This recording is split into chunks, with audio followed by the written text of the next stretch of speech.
Oh my goodness! I'm at Harvard! Wow! To President Faust, my fellow honorands, Carl, that was so beautiful. Thank you so much. And James Rothenberg, Stephanie Wilson, Harvard faculty, with a special bow to my friend, Dr. Henry Louis Gates.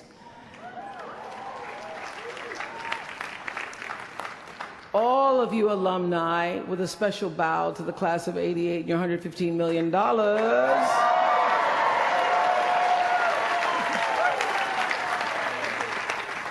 And to you, members of the Harvard class of 2013. Hello. I thank you for allowing me to be a part of the conclusion of this chapter of your lives and the commencement of your next chapter. To say that I'm honored doesn't even begin to quantify the depth of gratitude that really accompanies an honorary doctorate from Harvard. Not too many little girls from rural Mississippi have made it all the way here to Cambridge, and I can tell you that I consider today, as I sat on the stage this morning getting teary for you all and then teary for myself, I consider today a defining milestone in a very long and a blessed journey. My one hope today is that I can be a source of some inspiration. I'm going to address my remarks to anybody who's ever felt inferior or felt disadvantaged, felt screwed by life. This is a speech for the quad.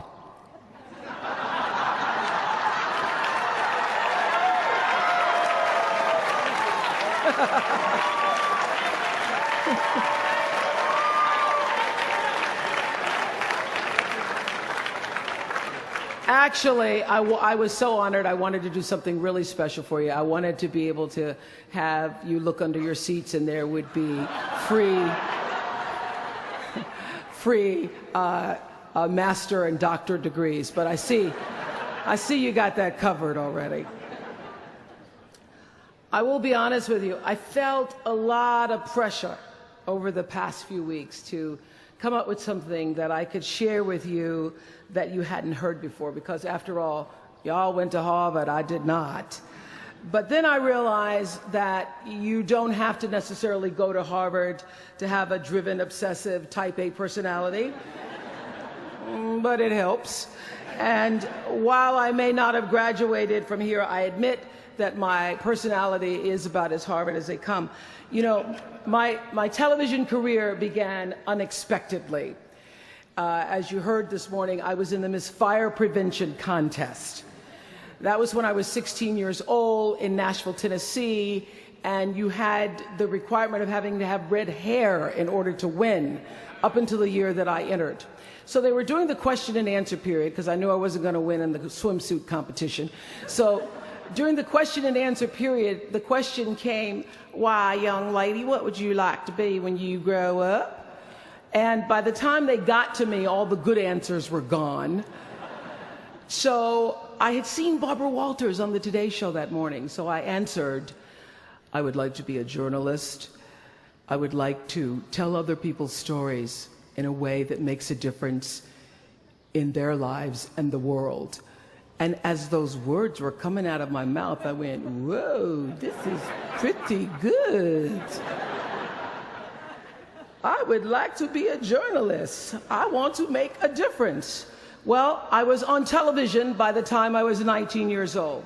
And in 1986, I launched my own television show with a relentless determination to succeed. At first, I was nervous about the competition, and then I became my own competition, raising the bar every year, pushing myself as hard as I knew. Sound familiar to anybody here? Eventually, we did make it to the top, and we stayed there for 25 years. The Oprah Winfrey Show was #1 in our time slot for 21 years, and I have to tell you, I became pretty comfortable with that level of success. But a few years ago, I decided, as you will at some point, that it was time to recalculate, find new territory, break new ground. So I ended the show and launched OWN, the Oprah Winfrey Network. The initials just worked out for me. So 1 year later, after launching OWN, nearly every media outlet had proclaimed that my new venture was a flop. Not just a flop, but a big, bold flop, they call it. I can still remember the day I opened up USA Today and read the headline, "Oprah not quite standing on her own." I mean, really, USA Today, now that's the nice newspaper. It really was, this time last year, the worst period in my professional life. I was stressed and I was frustrated, and quite frankly, I was embarrassed. It was right around that time that President Faust called and asked me to speak here, and I thought, you want me to speak to Harvard graduates? What can I possibly say to Harvard graduates, some of the most successful graduates in the world, in the very moment when I had stopped succeeding? So I got off the phone with President Faust, and I went to the shower. It was either that or a bag of Oreos. So I chose the shower.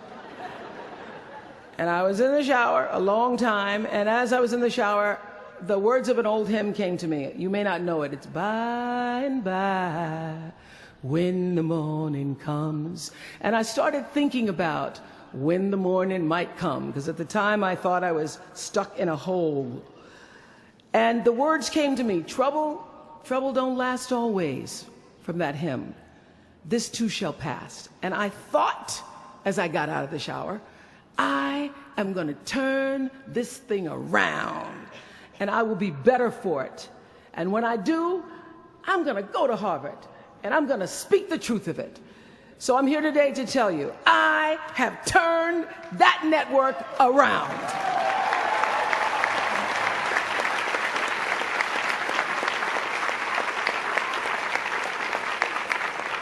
And it was all because I wanted to do it by the time I got to speak to you all. So thank you so much. You don't know what motivation you were for me. Thank you. I'm even prouder to share a fundamental truth that you might not have learned even as graduates of Harvard, unless you studied the ancient Greek hero with Professor Naj.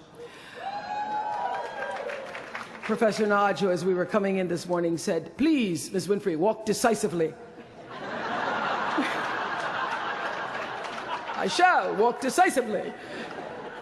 This is what I want to share. It doesn't matter how far you might rise. At some point, you are bound to stumble, because if you're constantly doing what we do, raising the bar, if you are constantly pushing yourself higher, higher, the law of averages, not to mention the myth of Icarus, predicts that you will at some point fall. And when you do, I want you to know this, remember this, there is no such thing as failure. Failure is just life trying to move us in another direction. Now, when you're down there in a hole, it looks like failure.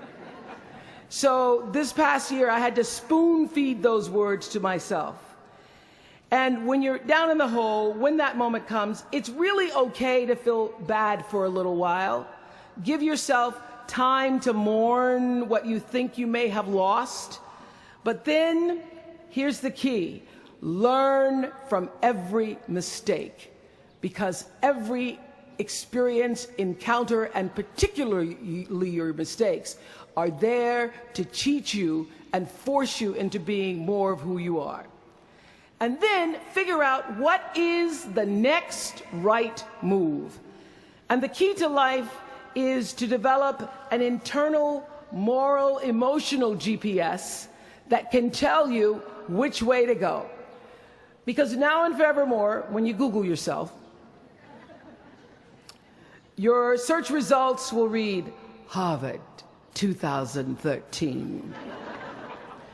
And in a very competitive world, that really is a calling card, because I can tell you, as one who employs a lot of people, when I see Harvard, I sit up a little straighter and say, where is he or she? Bring them in. It's an impressive calling card that can lead to even more impressive bullets in the years ahead.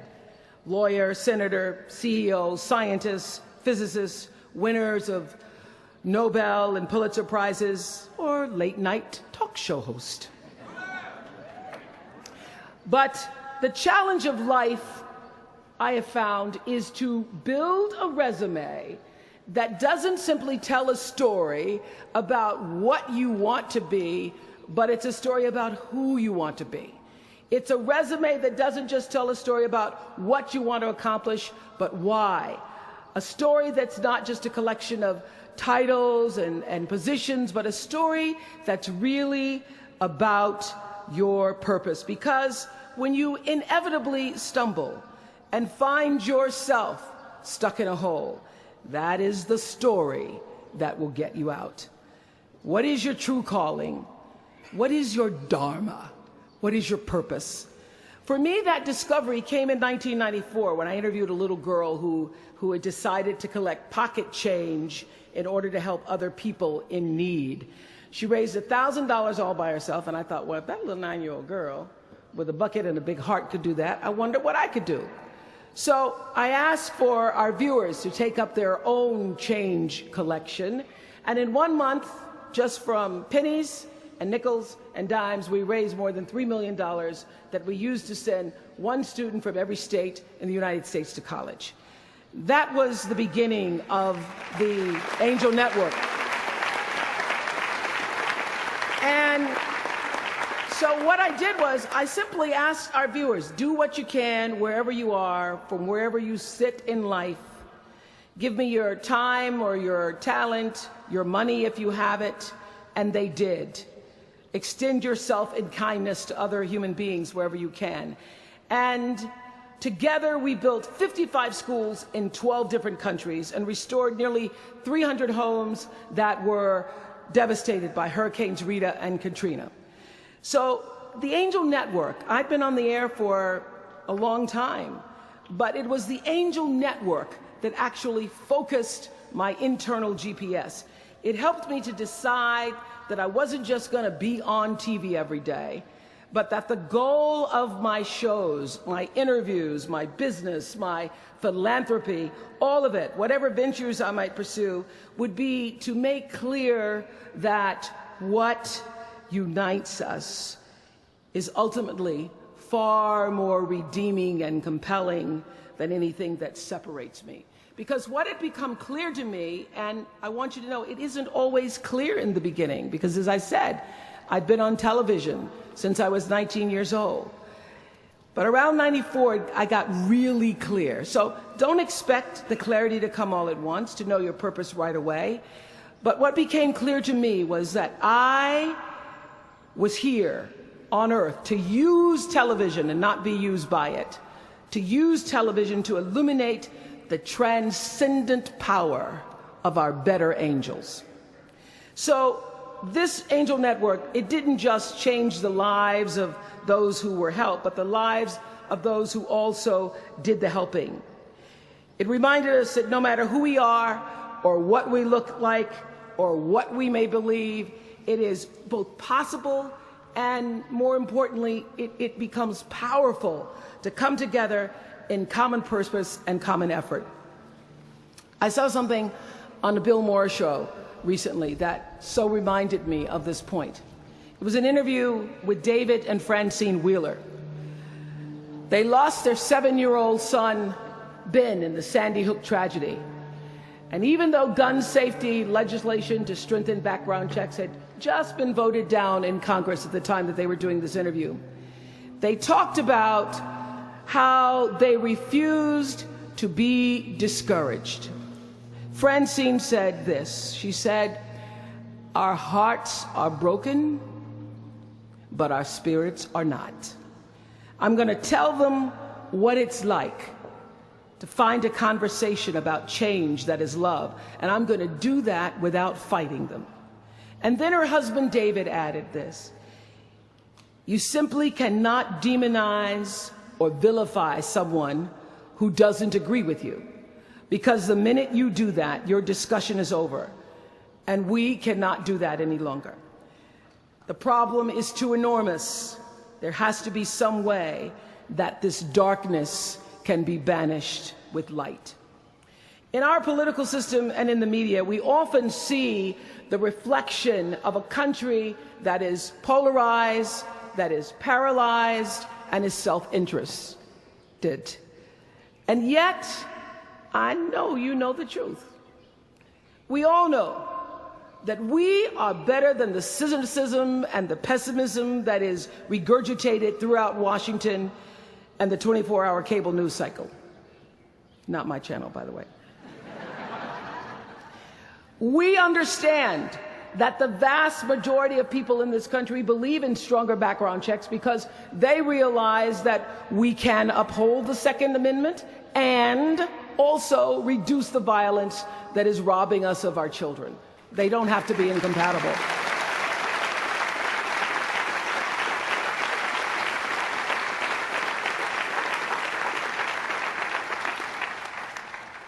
And we understand that most Americans believe in a clear path to citizenship for the 12 million undocumented immigrants who reside in this country, because it's possible to both enforce our laws and at the same time embrace the words on the Statue of Liberty that have welcomed generations of huddled masses to our shores. We can do both.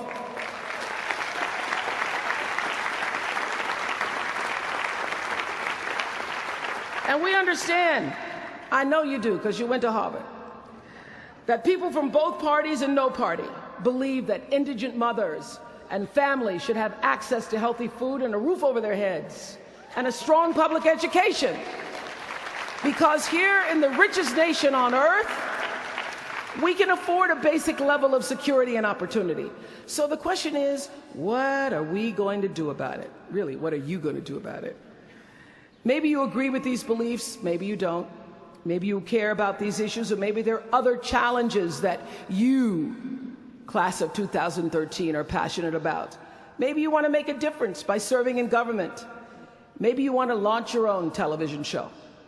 Or maybe you simply want to collect some change.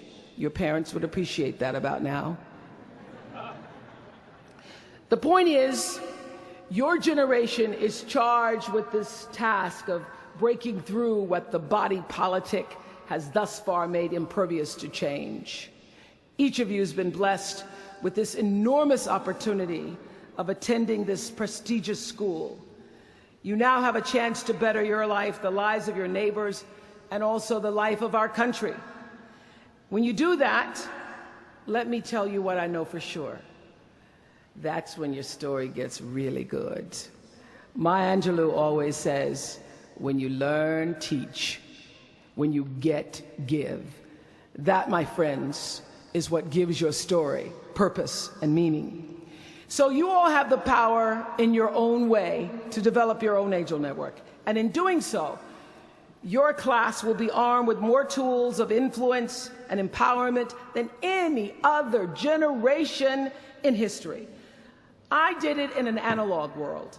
I was blessed with a platform that at its height reached nearly 20 million viewers a day. Now here in a world of Twitter and Facebook and YouTube and Tumblr, you can reach billions in just seconds.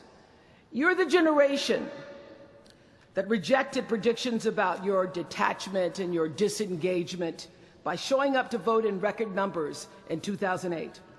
And when the pundits said, they talked about you, they said you'd be too disappointed, you'd be too dejected to repeat that same kind of turnout in the 2012 election, and you proved them wrong by showing up in even greater numbers. That's who you are. This generation, your generation, I know, has developed a finely honed radar for BS. Can you say BS at Harvard? the spin and phoniness and artificial nastiness that saturates so much of our national debate. I know you all understand better than most that real progress requires an authentic way of being, honesty, and above all, empathy. I have to say that the single most important lesson I learned in 25 years talking every single day to people was that there is a common denominator in our human experience. Most of us, I tell you, we don't want to be divided. What we want, the common denominator that I found in every single interview, is we want to be validated. We want to be understood. I've done over 35,000 interviews in my career. And as soon as that camera shuts off, everyone always turns to me and inevitably in their own way asks this question: was that okay? I heard it from President Bush. I heard it from President Obama. I've heard it from heroes and from housewives. I've heard it from victims and perpetrators of crimes. I even heard it from Beyonce and all of her Beyonce-ness. She finishes performing, hands me the microphone and says, "Was that okay?" Friends and family, yours, enemies, strangers, in every argument, in every encounter, every exchange, I will tell you, they all want to know one thing: was that okay? Did you hear me? Do you see me? Did what I say mean anything to you? And even though this is the college where Facebook was born, my hope is that you will try to go out and have more face-to-face conversations with people you may disagree with.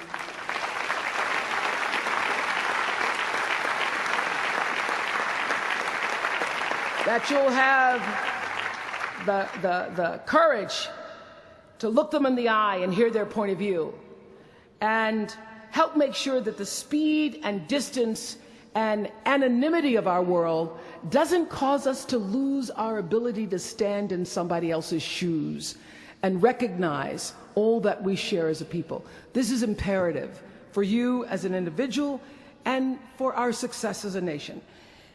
There has to be some way that this darkness can be banished with light. Says the man whose little boy was massacred on just an ordinary Friday in December. So whether you call it soul or spirit or higher self, intelligence, there is, I know this, there's a light inside each of you, all of us, that illuminates your very human beingness if you let it. And as a young girl from rural Mississippi, I learned long ago that being myself was much easier than pretending to be Barbara Walters. Although when I first started, because I had Barbara in my head, I would try to sit like Barbara, talk like Barbara, move like Barbara. And then one night I was on the news, reading the news, and I called Canada Canada. And that was the end of me being Barbara. I cracked myself up on TV, couldn't stop laughing, and my real personality came through. And I figured out, oh gee, I can be a much better Oprah than I could be a pretend Barbara. I know that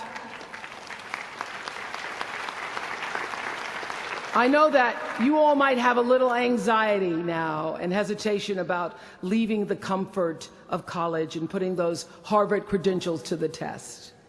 But no matter what challenges or setbacks or disappointments you may encounter along the way, you will find true success and happiness if you have only one goal. There really is only one, and that is this: to fulfill the highest, most truthful expression of yourself as a human being. You want to max out your humanity by using your energy to lift yourself up, your family, and the people around you. Theologian Howard Thurman said it best. He said, "Don't ask yourself what the world needs. Ask yourself what makes you come alive, and then go do that. Because what the world needs is people who have come alive." The world needs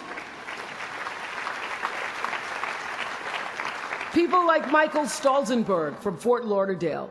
When Michael was just 8 years old, Michael nearly died from a bacterial infection that cost him both of his hands and both of his feet. And in an instant, this vibrant little boy became a quadruple amputee, and his life was changed forever. But in losing who he once was, Michael discovered who he wanted to be. He refused to sit in that wheelchair all day and feel sorry for himself. So with prosthetics, he learned to walk and run and play again. He joined his middle school lacrosse team. And last month, when he learned that so many victims of the Boston Marathon bombing would become new amputees, Michael decided to banish that darkness with light. Michael and his brother Harris created MikeysRun.com to raise $1 million for other amputees by the time Harris runs the 2014 Boston Marathon. More than 1,000 miles away from here, these two young brothers are bringing people together to support this Boston community the way their community came together to support Michael.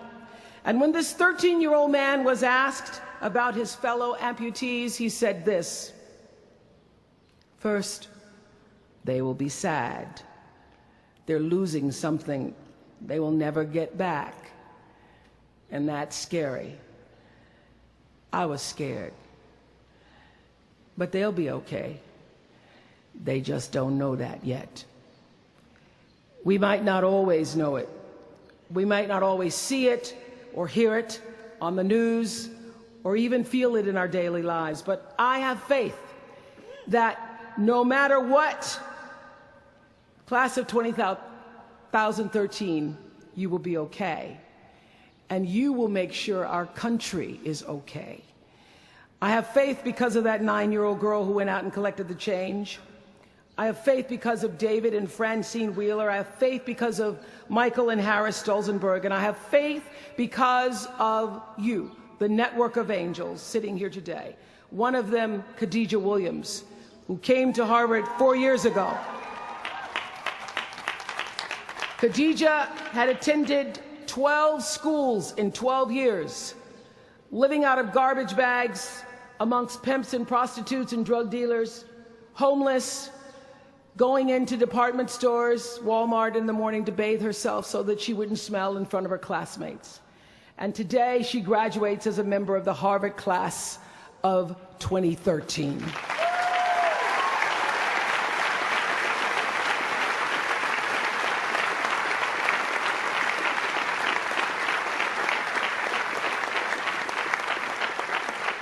From time to time, you may stumble, fall. You will for sure count on this. No doubt. You will have questions and you will have doubts about your path. But I know this: if you're willing to listen, to be guided by that still small voice that is the GPS within yourself, to find out what makes you come alive, you will be more than okay.